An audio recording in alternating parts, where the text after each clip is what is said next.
Because it's very different to think about your life than to actually live your life, right? There's no shortage of like, oh, one day I could, if only I would. That's not going to produce anything for you.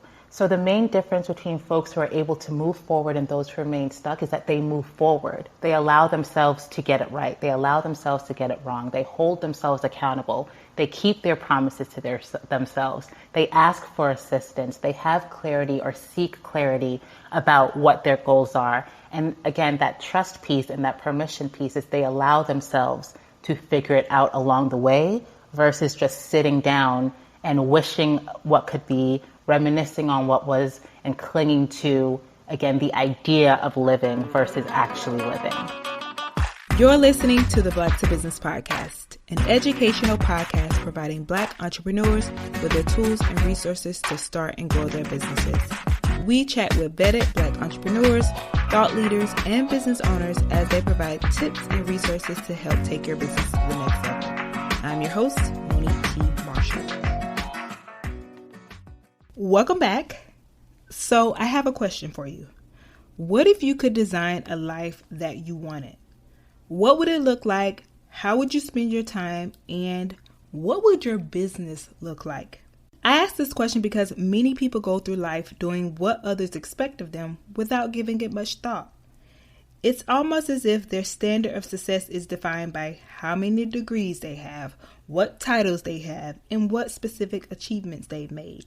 They follow this path not because it's what they want, but because they've been told that that's what they should do.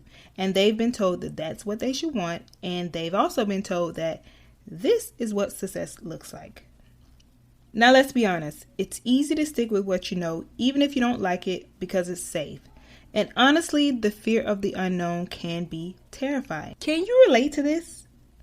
If so, today's your lucky day because we're sharing with you exactly how you can give yourself permission to change your mind and life. Joining me on the show today to show you exactly how to do this is clarity coach, speaker, and writer Diana Morris. Diana's expertise lies in guiding her clients and students to find the clarity and certainty they need to create fulfillment in all areas of their life, including work, home, and their relationships with themselves and others. Diana's coaching style has been described as Oprah meets Iyanla Vanzant. Now, y'all, I tell you that this is not a lie because honestly, this was such a therapeutic conversation. There were so many aha moments for me personally that I just know that you're going to find so much value in this conversation. So let's talk about what you're going to learn. Today, you're going to learn how to identify what it is that you want your life to look like and the steps you can take right here and right now to make it a reality. You're also going to learn how to trust yourself and navigate the unknown and trust that you can handle whatever is on the other side. So without further ado, let's dive in. Diana, welcome to the Black to Business Podcast. A pleasure to have you on the show. I'm so excited about today's conversation. So welcome to the show. Thank you for having me. I'm so excited to be here with you. Yes. So Diana, you are a clarity coach and just a mindset, helping people with all those things in life and business. I'm so excited about today's conversation because we're really going to dive into how we can begin to give ourselves permission to change our minds in order to change our lives. But before we dive in, I'd like to get my audience familiar with who we're speaking with. So if you could share a little bit about who you are, what is it that you do in your business, and how did you get where you are today?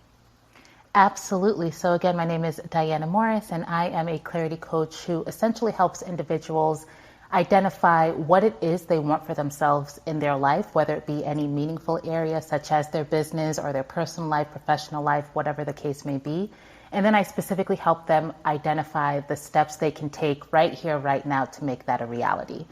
Because a lot of times we move through life doing what we quote unquote should be doing, right? We should get the job. We should have this partner. We should go to the school.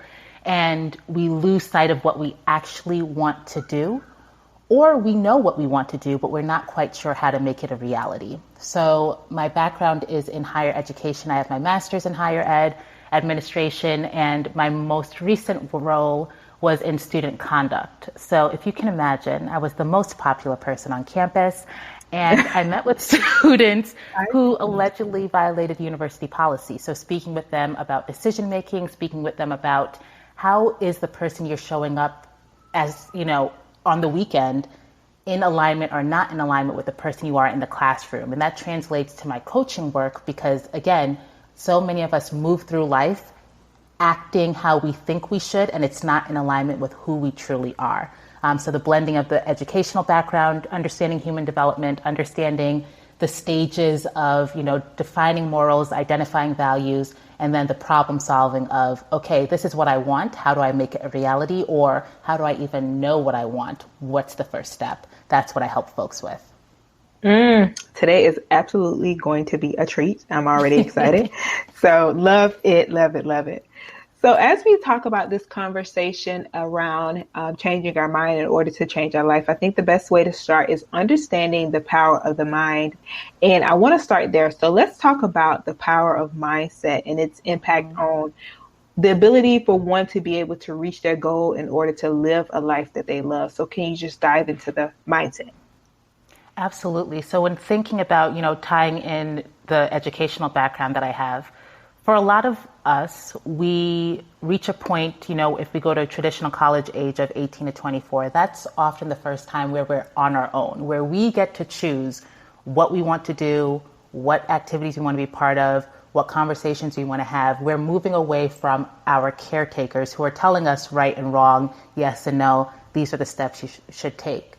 And it's a process of identity development. It's a process of clarity where you're able for the first time to make choices because you want to make them, while also holding in the back of your mind and in your heart and your spirit what you've been taught to want, right? We all go to school.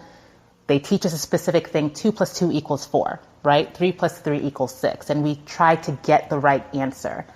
And when we're confronted with the space to make those decisions for ourselves, a lot of times we can't because we're not sure, is it going to be right? Is it the right answer? Is this okay? Should I be doing this? Should I be waiting and watching what the next person is doing? So the mindset piece comes in and understanding that, one, you're an adult, right? Permission slips are just for field trips in school, not for living your life as an adult. You are capable of making decisions. You're capable of dealing with the consequences on the other side, but the permission to let yourself believe that and act on it. So the mindset of knowing, okay, I could do this, but I also have other options. I might fail, but I'm resilient enough to bounce back. I might get it wrong, but I can still move forward. I might get it right, and I can still hold on to it. Trusting and knowing and challenging yourself in the stories you've been told is how I approach mindset, right? There's no shortage of TED Talks and coaches and books and things on the mindset piece, but the actual application is the permission to allow yourself to make a new choice with new information as it comes your way. That is so good. Permission slips are only for school trips, and I felt that. Yes. Okay. This is hot. Okay. So you started off hot, guy. You started off hot. I'm like, I had to move in my seat. So, that is because you hear people like you just solidify everything in terms of like hearing people say that it all starts in the mind. And a lot of times that like stops people from getting to that place where they want to, okay, I see this for myself. I see this life that I want. In actuality, like, why do you think that people are not living a life that they love? Is it because of the mindset? And then also, how do they get over that to say that I deserve more? I often talk about this in terms of the stories we tell ourselves, right? Specifically the stories about what we think is optional, possible, and required for our life. And it makes sense, right? Because as humans, we need people to guide us in those early years. We need someone to show us the way, to give us a path, to help us, see how to stay alive. And as time goes on, it's very easy to sit in the comfort of what you already know. Even if you don't like what you already know, right? But at least it's the devil, right? Like I know I don't like this job, but at least I know what to expect. I know what to expect on the Monday morning meetings. I know what to expect when I go into the break room. I know what to expect in my, disillusionment, my jadedness, my frustrations. I'm used to that. I can handle it. For some, the unknown is more terrifying than their lack of clarity and their lack of fulfillment. Because what if I sign up for something that's worse than this? Yep. Right? And possible, but you could also sign up for something that's so much more magnificent and so much more robust and so much more, possible if you were to just take that chance. And it's really a lack of trust in yourself to be able to say, regardless of what happens, I will be okay. That's good, because one of the things I heard you speak about is this idea around how we deal with fear. And in order to, one, recognize that fear is there, but push past that fear. So can you dive deeper into, the fear aspect of things? And like you just touched on, it could be worse, but it could be better. And then it could be good for you. Exactly. Yeah. And again, it's going to sound very trite and like flippant, but we're all humans, right? And our one job is to stay alive, is to stay safe. And a lot of times people, when I'm working with folks or just engaging with individuals and just observing the world, I notice a lot of folks wanting to wait until they're fearless, wanting to wait until that fear goes away. And when you think about the fact that, again, our one job in life is to stay safe, is to stay alive, that fear is never going to go away. Rather than waiting for it to go away, rather than trying to ignore it, rather than trying to villainize yourself for feeling it, one, congratulate yourself on trying to do your job, right?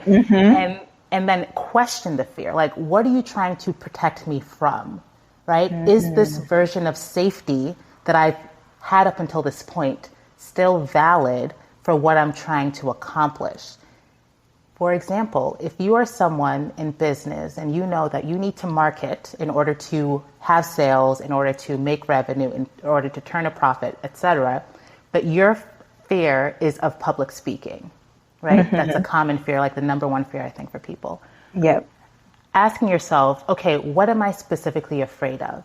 You might be afraid that people are going to judge you for trying, right? They're going to, people who know you one way might be like, who do they think they are? Since when? I see you, big bank, right? So there's that fear of how we're going to be perceived. There's the fear of getting it wrong, right? So then your intellect and your capacity and capabilities are going to be called into question.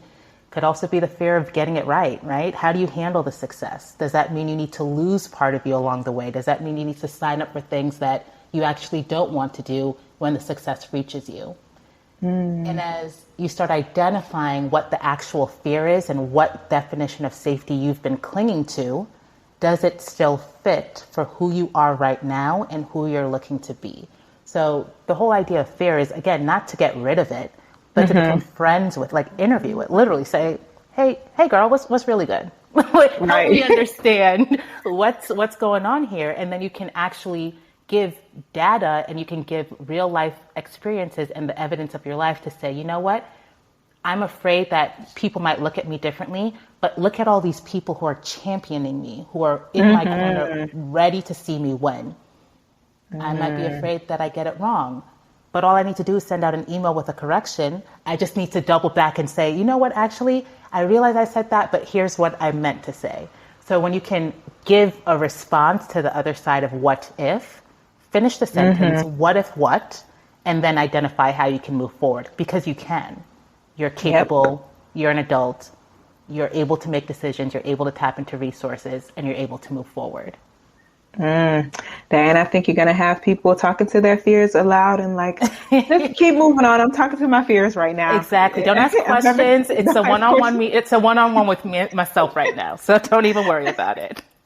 Yes, I love that. And that makes me think about, I was recently on this, someone's call or watching them present something, and they actually expressed that they had a fear of public speaking. And, you could tell that they were a little nervous, but the fact that they said that, I didn't judge them because I said they're doing it. And I was able to look Yes. past that and get to the message of what they were saying. I gained so much value from that.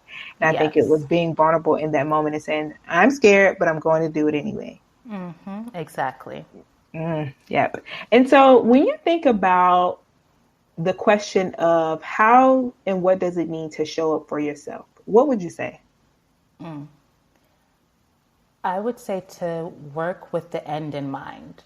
And what I mean by that is, so I do presentations and conversations, and I always start with an overview of my resume virtues and my obituary virtues. Now, resume virtues are things you can Google, right? You go on my LinkedIn, you'll see where I went to school, you'll see the degrees I have, you'll see information about my business, the books I've written, cool. Those are things I've produced. Those are the things I've done during my life. Whereas obituary virtues are things that represent who I am. It's the being part of being a human being, right? So how I'm showing up for the people I care about. I want people to know that I was a great sister, friend, daughter, etc. I want people to know that I was tough but fair. I wanted people to feel as though when we spoke, they were seen and heard. Those are the things that are going to actually matter to me when I reach the end, because that's the only guarantee we have, is that at some point we're all going to no longer be alive.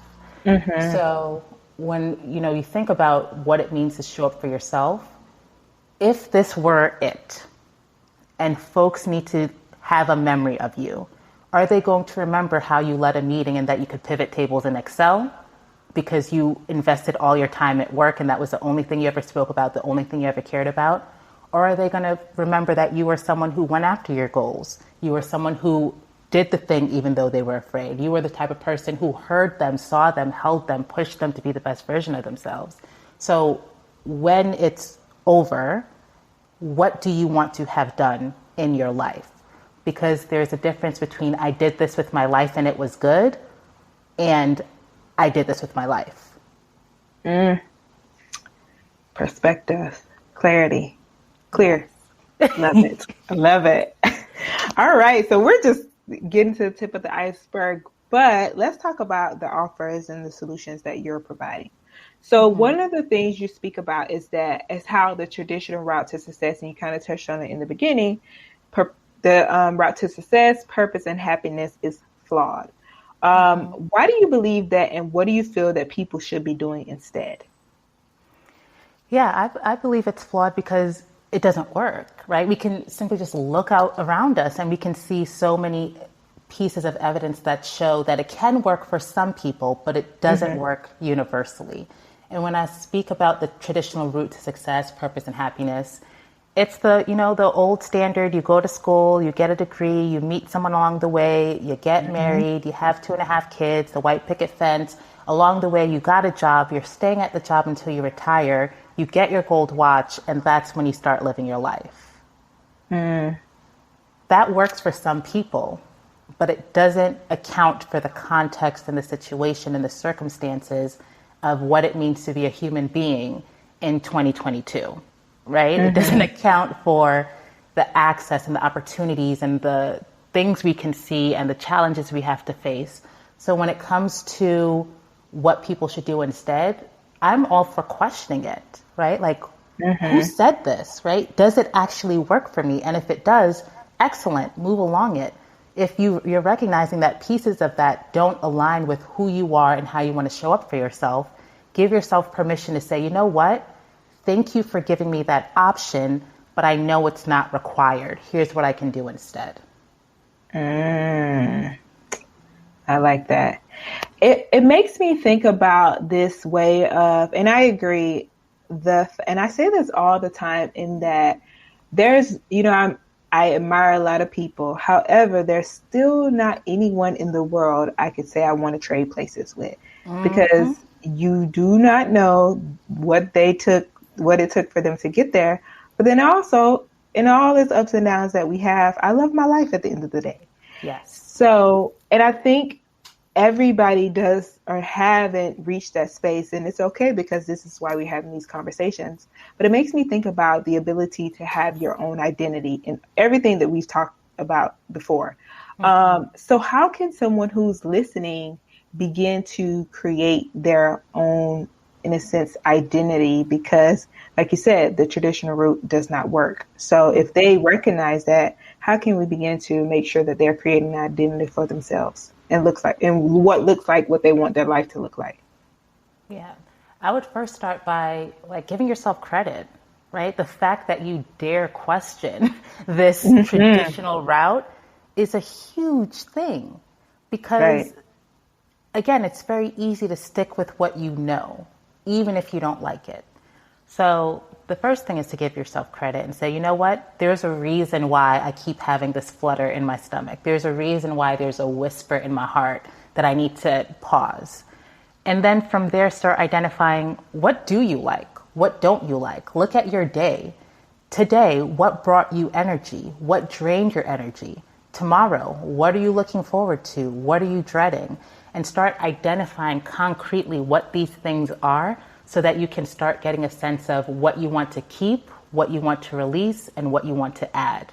And then from there, you can start taking those small steps forward, because it doesn't need to be, completely flip the table, burn the bridge, and roast marshmallow over the ashes.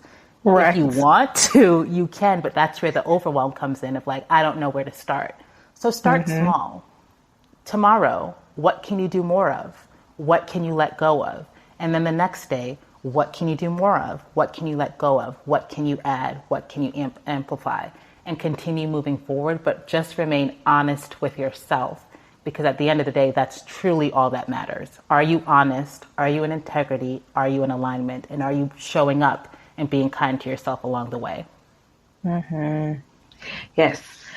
And Diana, one of the things I love about what you're doing is that you're actually helping people really become clear about why they have the goals that they have and how they can actually use what they have and the tools and resources that they have to reach these goals. And I think it's so important because, like you have said before, is that people have this idea that if they feel like if they have more, they need to be more in order to get the life that they want. So I want to talk about the process of you actually helping people make those decisions and your framework, which is define, align, and decide. Let's talk about that. Yes. So I'll go in order, right? So we're going to start by actually defining what is it that you want from your life, right? When you're showing up at work, how do you want to be feeling? What are the things that you want to be doing? As you're building out your business, what are the experiences you want to have for yourself, as well as your customers, your clients, the folks you're associated with? When you're thinking about your relationships, how do you want to feel when you're in partnership and collaboration and conversation with others? So let's define what your ideal life looks like concretely, right? Because it's very easy to say, oh, I want to be happy. Okay, but what does that mean for you? For some people, happiness is being able to drink a cup of coffee in the morning in total silence, right? First thing, they get their coffee, no one talks to them. For other people, happiness is going to Disney World every 5 months, right? So defining for yourself, what do these buzzwords mean? And then from there, we go into alignment. So it's not just about, aligning your future action. So what steps are you taking? What goals are you setting? That, of course, matters. But more so, we focus on what's already happened. What are the connections you already have? What are the experiences you've already, embraced and been part of? When you're thinking about the work you've done, what have you gotten from those previous jobs or previous businesses or previous attempts? How can we leverage and amplify all of the things in your past to align them with your present to set the foundation for your future? And then from there, we're making decisions, right? So here are all your options. Here are all the things you could possibly do to create that definition of happiness, to create that definition of success, to create those relationships and partnerships and businesses. What do you want to do first? What do you want to do for now? And then we map out what steps will come after that. So it's defining what you actually want, aligning your actions accordingly, and then making a decision so that you're able to move forward with that certainty and confidence that you know what to expect and how to maneuver along the way. Perfect. When you said define, I thought about like when I was creating, like really sitting down and thinking about my own life and what I wanted. It was so small, like you said, the cup of coffee, but I remember thinking, I want to be able to read more often and Mm-hmm. create this business and life that allows me to just get up and read. I remember being young and just loving to read, and how, like, Yep. as an adult, I didn't have that time, and really saying, I want this to be a part of my life. So that's Mm-hmm. freedom to me. Get up and read. Yes, and what I love about it is it truly can be that quote unquote small. A lot Mm-hmm. of times folks get stuck or they feel overwhelmed or they feel disempowered because they think it needs to be this drastic thing, when in reality it can truly be 5 minutes with the sun on your face, Mm-hmm. right? Those little moments snowball together, and that's where the avalanche comes from. Like, no one's scared of a snowflake, but you multiply snowflakes together, you add a little shake in, and people are going to be really nervous. So how can you create little snowflakes in your life and amplify them so that there's an avalanche of movement, an avalanche of progression to move you forward? Mm-hmm. Yep. And you also spoke about like that decide, which I think is so, so important, because once you have all of these things, I think a lot of people know what they should be doing, but it's that making that decision. And I know you're also called like the decision making coach. So what do you think? Like, how important is it to be able to really make decisions? And what Mm-hmm. are some of the struggles that you see people make around, have around making decisions, and how that impacts their ability to reach their life's goals? Yes, decisions are my favorite thing because Mm-hmm. the reality is everything is a decision. Even you being indecisive is a decision to not take control of what comes next. It's a decision to give up that ownership. It's a decision to go with the flow and see what happens. It's a decision to put your next steps in someone else's or something else's hands. So indecision is a decision. And when I tell that to people, they're like, oh my word, you're right. And I'm like, I know I am. So let's Mm-hmm. move forward with it. Right. Because that is where the power comes in. There's so much in life that we cannot control, right? I think we can all immediately think of things within the last Right. 24 hours, the last week, that are completely out of our hands. So why on earth would you give up control of the things that are yours to control? Right? And that's where the decision making comes in. That's where the power comes in. And that's also where the struggle often lies, because I've noticed since working with clients and working with folks in my own life that there are, I would say, two main reasons why folks are indecisive. And the first being because they're trying to get it right. Right? Like, how do I know this is the right decision? How do I know this is the right thing? How do I know this is the right question? How do I know this is the right job? How do I know this is the right, how do I know it's right? And what I try to relieve people of in terms of that pressure is reminding them that it just needs to be right for right now. There are very few decisions in life that cannot be changed or adjusted as time goes on. You buy a shirt, you don't like it, you return it to the store. You determine what your niche is going to be in business. It doesn't work out the way you want, so then you go back to the drawing board and you create a new one. You accept a job offer, the job isn't what you thought it would be, so you go back and apply to new ones with the knowledge you now have. So releasing yourself of the need to get it right and allow yourself to get it right for now based on what information you have and what you're trying to accomplish will make it a lot easier and not feel as though it's an all or nothing. And then, the second one, or the second hurdle that I often see folks navigating is not knowing what's on the other side of their decision, right? Like, if I choose this thing, will I be able to handle the consequences or the outcome or the next step? Whether that be because of failure or because of success or because more doors are going to be open and more questions need to be answered. And to that, it's really, again, that idea of trusting yourself that you're capable, you have access to resources, you've done something similar before. So when we get to that alignment piece, this is where we highlight that. So based on that evidence of your life to date, you can handle whatever's on the other side of it, whether it be handle it yourself directly or by calling in resources to assist. So again, it doesn't need to be right. It just needs to be right for now, and trusting that you can handle what is ever on the other side of the decisions that you're making and the steps you're taking. So good. I love it. And one of the things, Diana, you spoke about earlier is this thought of, like you say, you don't have to burn the bridge and start over and make marshmallows with it. But you also spoke about how that leads to overwhelm. And so touching on your thoughts on how all parts of one can connect and how you don't have to compartmentalize pieces of yourself. And how people can begin to like leverage the many pieces of them in different ways. So dive into what that actually means and why everything connects. Yeah, I think of it as the cable company, right? So I don't know if we still have to deal with the cable company that much with streaming, but like just think of like any customer service, right? Where you call with a problem. You tell them your issue, you give them your account number, you give them your information, then they put you on hold to transfer you to another department.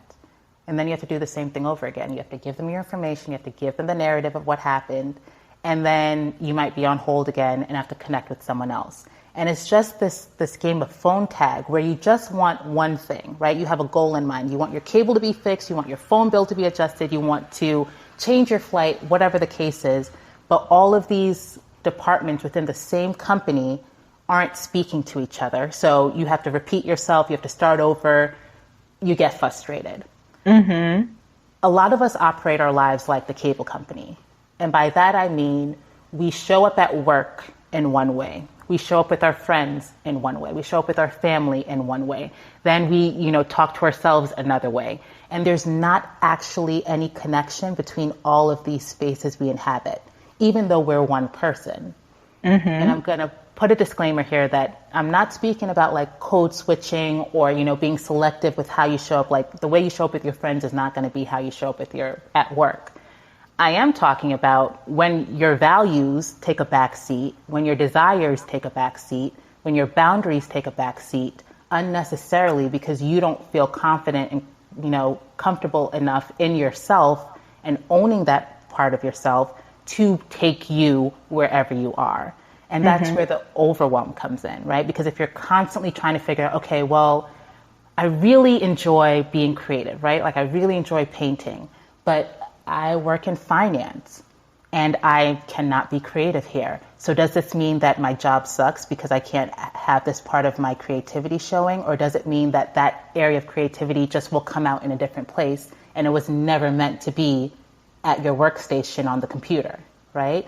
Does that mean the boundaries and the difficult conversations you're fine having with your friends doesn't translate to your personal relationships or with your romantic partner because you care more about being seen as easygoing and laid back to the person you're dating than you do about the fact that you can't stand being late. And every time they ask that of you, a piece of you dies inside, right? So this inability to be connected, to have that core understanding of who you are, what you're about, and how it can show up makes it very difficult to navigate the world as a whole person because you're consistently leaving parts of you behind. You're consistently putting parts of yourself on time out until it's appropriate to show them when you are where you are, whenever you are.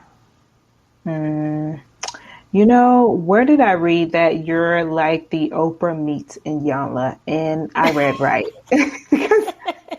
It's just like I listen to Super Soul Sunday and it's just so calming. But this conversation reminds me, just like on the podcast and the conversation that Oprah has with her guests, and that it's all about sometimes we have to slow down and really, really look at our lives and look at ourselves. And the answers are right there. We just have to slow down, take time to figure it out, but it's there. So this is such a therapeutic conversation.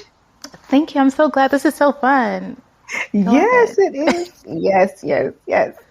So, Diana, in your experience, what are some of or just your thoughts on what are some of the key differences between those who move forward and those who remain stuck? The key difference is that they move forward.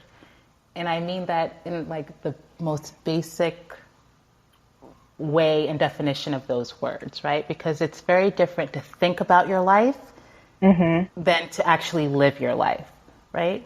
There's no shortage of like, oh, one day I could, if only I would. That's not going to produce anything for you.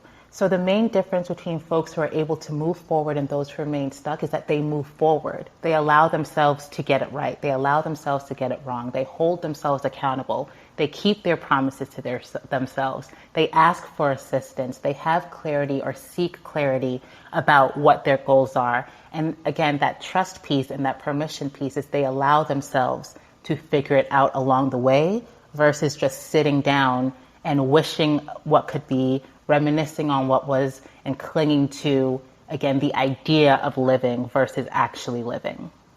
Yep. This has been so awesome. And I know people are like having so many revelations. In that, what should it all begin to feel and look like when one has gained that clarity in their life? I think it comes down to a stillness in self, right? Because this isn't a conversation of everything is going to be, peachy keen and dandy. It's going to be hard, right? Because that is life in a nutshell. Life is hard. There are trials, there are tribulations, there are frustrations, but there's also so much beauty and excitement and possibility.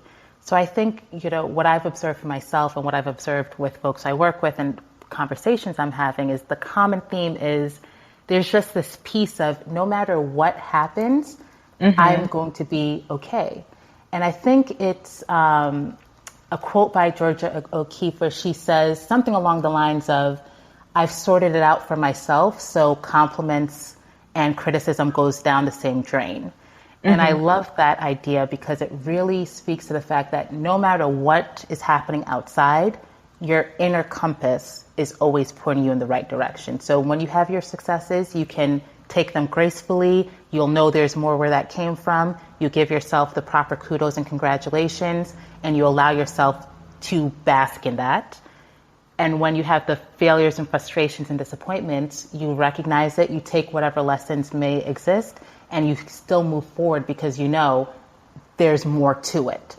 So sorting it out for yourself and not needing that permission from others or that affirmation from others. It's just some razzle dazzle, but it's not the main part of your life and how you're navigating things. So good. Now let's talk about how you can help people, or how you do help people get to this space where they're, living their best lives.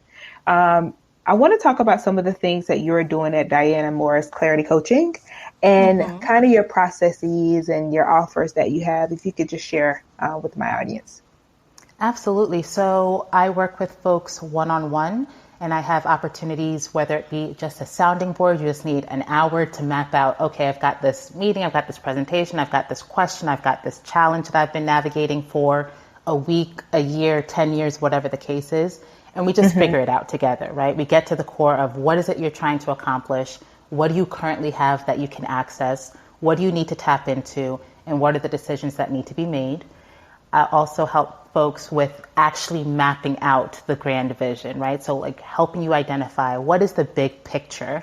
What are all the things that I have going on, the different areas of my life? How can I bring them under one umbrella towards that end goal? So my one-on-one work is focused on that decision making, gaining clarity about, what you want your life to look like holistically and how you can make it happen. I also do presentations to teams, organizations, early stage entrepreneurs about, okay, how do you identify, for example, your personal mission statement and bring that into the work that you do? How do you tell the difference between fear and intuition? I'm sure there are different topics and workshops that I host. I also have, what are some other things? I have an online course that's available. So if you're sitting here like, I have no idea what I want my life to look like I don't even know the first step of defining. It's called Life by Design, and it helps you map out exactly how to design your life, all the different categories of your, day-to-day experience. I break it down into 11. We talk about the stories you've been told about what's possible, required, and optional for your life. There are different activities and exercises, and that's, accessible anytime, lifetime access. And I have some books I've written to help folks navigate this. So workbooks that identify different activities to help you get to these answers, because I recognize that a 45-minute podcast is not going to, solve every single thing. It's likely going to give you more questions. And that's the goal, right? Continue to interrogate, continue to question, continue to challenge, because it's your life. So these activities help you do that. Some journaling prompts are there as well. So you can either work with me, you can take the online course, you can do the workbook. And yeah, those are some of the high level ways that folks can be connected with me. I love it. And I love that you have for every stage or however someone wants to enter. I think that's amazing. And I also think that a lot of times it's so important for people to feel like they have that person that's next to them in the process, but also like holding them accountable at the same time, because that big goal can be overwhelming. Yes. So important. And Diana, can you share some of the transformational stories or any from your clients and what it has been like working with your clients?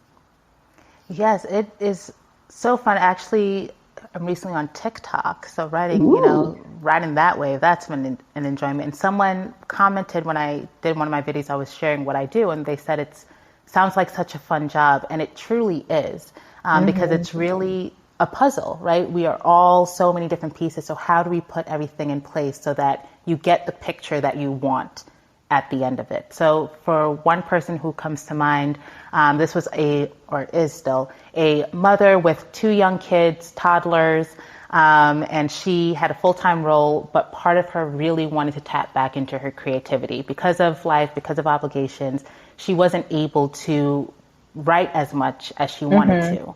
So one of the things we did was we mapped out what her day-to-day looks like, right? Down, starting from the minute she wakes up to the moment she goes to sleep, factoring in childcare, factoring in work, factoring, her partner, factoring all of these different things. And we were able to identify, okay, first of all, at work, you're doing so much more than you need to, and you could actually be delegating to your team. So let's identify what's on your plate, the team members that you can give these assignments and projects to, because they've been asking you for more developmental opportunities. They've been asking you for opportunities to be stretched to prepare them for their own promotion. So it's really a win-win of, you don't need to do this. They want to do this. Let's flush that out. And then from there, once she was able to get more energy back from work, refocus what her time looks like there, she was able to readjust the rest of her daily calendar and carve out time to start writing again. So that's just an example of like those small things. Right? Delegation changes the entire way that you're engaging with your family, how you're showing up to dinner, how you're showing up to your kids' playtime and nighttime, and also how you're still able to be yourself while holding all of these other roles. That's so amazing. I love it. Yeah. I feel like you're the perfect person to ask this question about someone who's listening and they're in their first year of business. What advice would you give them? My advice would be 2-pronged. The first would be to identify for yourself the role you want this business to play in your life. If you are building your business so that you have more time freedom, ask yourself if it makes sense to create and structure your business in a way that takes away your time. Should you be doing one-on-one, for example, or is it better suited to be group?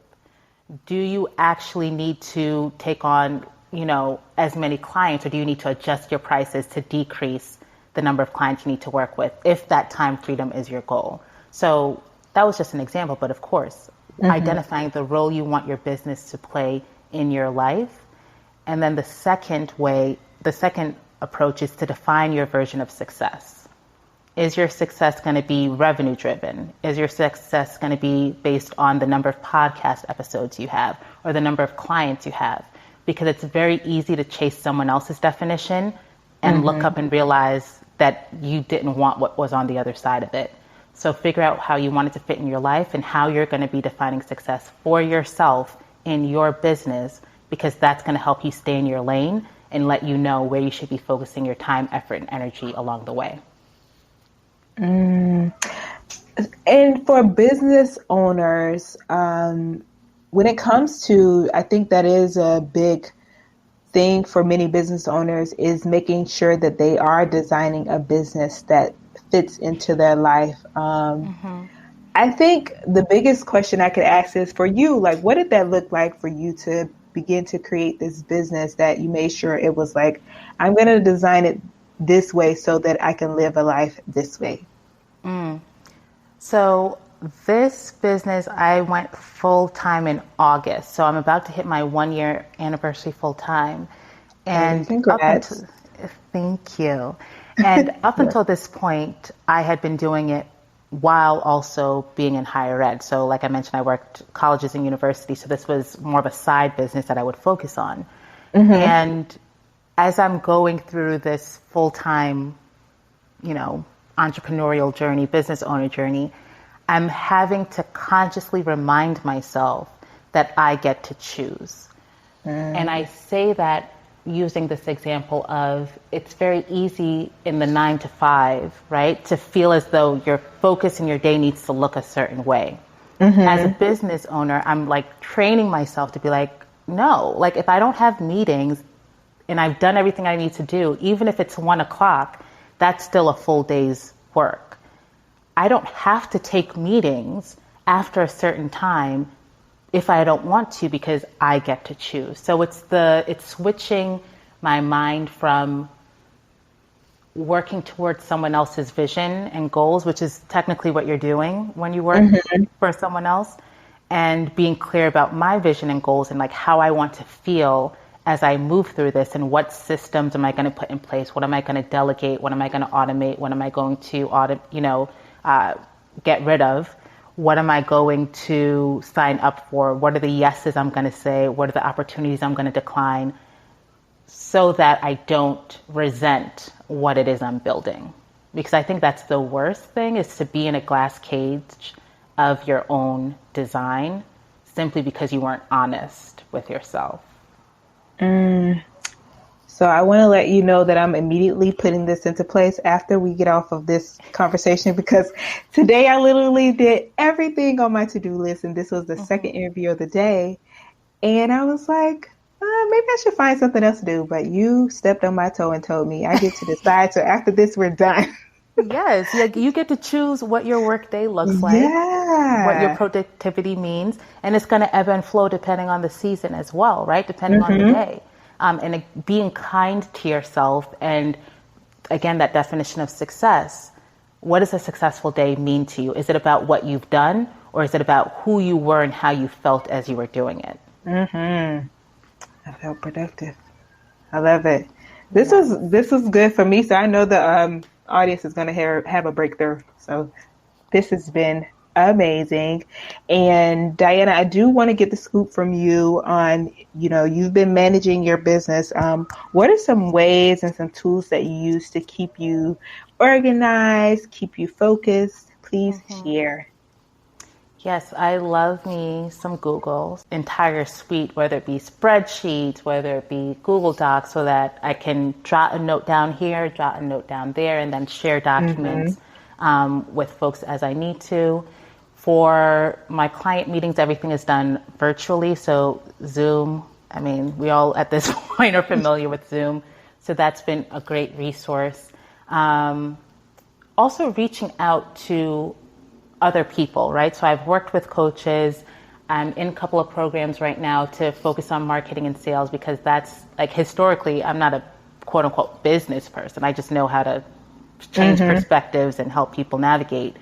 But because I own a business, I need to fill in these gaps of knowledge. So I would say the biggest tool and resource is letting myself be okay with not having all the answers, and reaching out to other people who do. Because I don't need to be all things for all people at all times, but I do need to be open to getting that support where needed. So biggest resource is utilizing coaches and then knowing when to listen to them and when not to is another one.